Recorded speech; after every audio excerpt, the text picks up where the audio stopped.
Dans la dernière vidéo, nous avons parlé des fibromes. Mais aujourd'hui, je vais vous poser une question différente. Et si le problème n'était pas uniquement gynécologique? Et si derrière les fibromes, il existait un terrain métabolique plus profond? Un déséquilibre souvent invisible.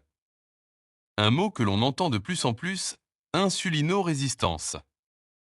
La fondatrice de Vie en équilibre vit avec des fibromes, une adénomiose, un trouble thyroïdien. Et comme beaucoup de femmes, elle a découvert que les hormones ne fonctionnent pas séparément. Le corps est un réseau, et l'insuline fait partie des chefs d'orchestre. Qu'est-ce que l'insulinorésistance?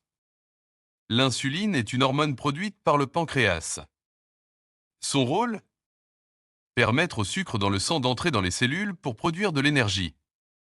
Mais quand les cellules deviennent moins sensibles à l'insuline, le pancréas en produit davantage.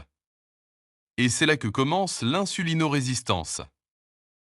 Un excès chronique d'insuline. Et cela ne concerne pas que le diabète. Pourquoi ça concerne les femmes?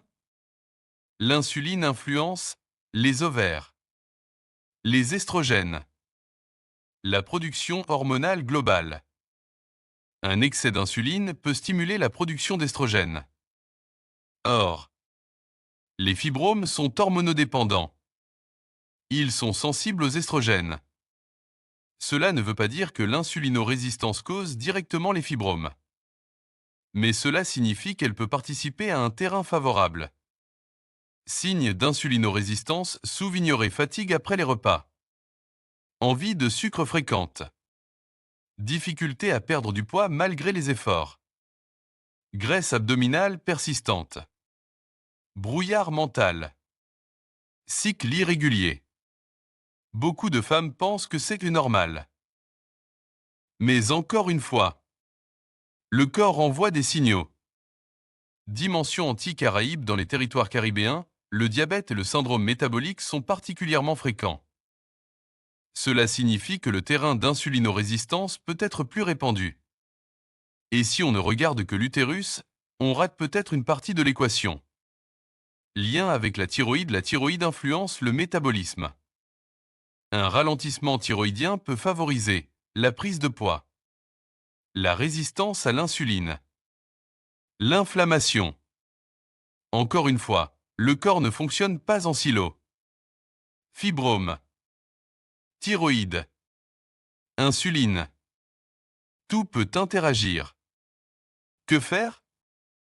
Il ne s'agit pas de peur. Il s'agit de compréhension. Les bases. Stabiliser la glycémie, réduire les pics de sucre, prioriser protéines et fibres, bouger régulièrement, dormir suffisamment, se faire accompagner médicalement si nécessaire. L'objectif n'est pas un régime. L'objectif est un terrain plus stable. Si vous avez des fibromes, la question n'est peut-être pas seulement « comment les enlever ?» mais « quel est mon terrain hormonal global ?»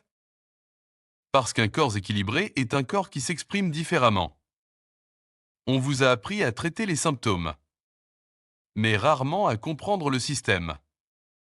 Votre corps n'est pas contre vous. Il communique. Et plus vous comprenez les hormones, plus vous reprenez du pouvoir.